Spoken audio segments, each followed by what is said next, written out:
আসসালামু আলাইকুম, শাকিস kitchen and ব্লগসে সবাইকে স্বাগতম। চলে এলাম নতুন একটি রেসিপি নিয়ে। আজকের রেসিপি ডিম মশলা, ভাইরাল মামার ডিম মশলা। এটা বাহিরেই সবাই খেয়ে থাকি, কিন্তু যখন ঘরে খেতে ইচ্ছে করবে তখন কি করে তৈরি করব, চলুন দেখে নিই আমার আজকের ডিম মশলা। প্রথমে এখানে আমি 12টি ডিম খুব ভালো করে সিদ্ধ করে নেব। চুলায় বসিয়ে আমি ডিমগুলোকে পর্যাপ্ত পরিমাণ সিদ্ধ করে নিব। অবশ্যই খুব ভালো করে সিদ্ধ না হলে কিন্তু ডিমটা ছেলা যাবে না।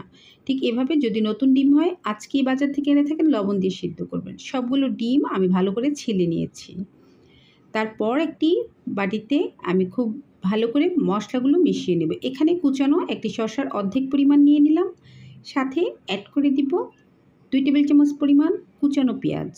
অবশ্যই আমি শসাটাকে আগে থেকে কেটে এটাকে চেপে একটু পানিটা ফেলে দিয়েছি। নিয়ে নিলাম ধনিয়া পাতা। দিয়ে দিব 2 টেবিল চামচ পরিমাণ কাসুন্দি। অবশ্যই এই ডিম মশলায় আপনাকে কাসুন্দিটা ব্যবহার করতে হবে।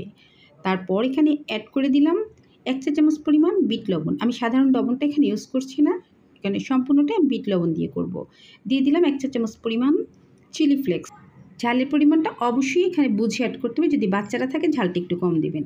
তারপর এখানে অ্যাড করে দিলাম 3 প্যাকেট পরিমাণ বাজারের কিনা প্রাণ চাটনি। অবশ্যই এটা তেঁতুলের চাটনি, আর অবশ্যই এটা এখানে অ্যাড করতে হবে, না হয় কিন্তু অরিজিনাল যে টেস্ট সেটা আপনি পাবেন না। সহজভাবে বানানোর জন্য আমি বাজারের কিনা চাটনিটাই এখানে ব্যবহার করেছি। আপনারা চাইলে তেঁতুল দিয়ে বাসায় চাটনিটা তৈরি করে নিতে পারেন। তারপর এখানে অ্যাড করে দিলাম 2 টেবিল চামচ পরিমাণ টমেটো সস। অবশ্যই টমেটো সসটাও এখানে অ্যাড করতে হবে। সব কিছু ফ্লেভার ঠিক রাখার জন্য আমি যে মশলাগুলো অ্যাড করেছি, এখানে আপনার ডিম মশলার জন্য এই মশলাগুলোই অ্যাড করতে হবে। খুব ভালো করে একটা চামচ দিয়ে আমি মাখিয়ে নেব। চাইলে হাত দিয়েও মাখিয়ে নেওয়া যাবে, তবে চামচ দিয়ে করতে সহজ হয়, আমি তাই চামচ দিয়ে সব কিছু একসাথে ভালো করে মিশিয়ে নিলাম। আর এই পুরটা খেতে যে কী পরিমাণ মজার সেটা আপনি যখন খাবেন তখন বুঝবেন, তাই চাইলে পরিমাণ একটু বেশি বানিয়ে নিতে পারেন। তারপর খুব সাবধানে ডিমটাকে কেটে নেব। একটা ছুরি দিয়ে ঠিক মাছ বরাবর এভাবে একটু কেটে নিব। খুব সাবধানে আপনাকে এই কাজটা করতে হবে, যাতে ডিমটা পুরোপুরি ভেঙে বা খুলে না যায়।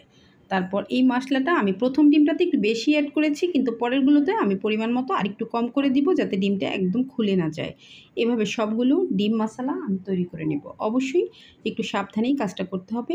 আলতো করে ছুরিটা বসিয়ে দিয়ে আপনি একটু এভাবে ফাঁকা করে তারপর একটি চা চামচ অথবা টেবিল চামচ দিয়ে অল্প অল্প করে এই মশলাটা অ্যাড করে দিবেন। আর এই মশলাটা যে কী পরিমাণ মজা, পুরটা সবাই খালি খেতেই খুব পছন্দ করে। সবগুলো ডিম মশলা আমার রেডি হয়ে গিয়েছে।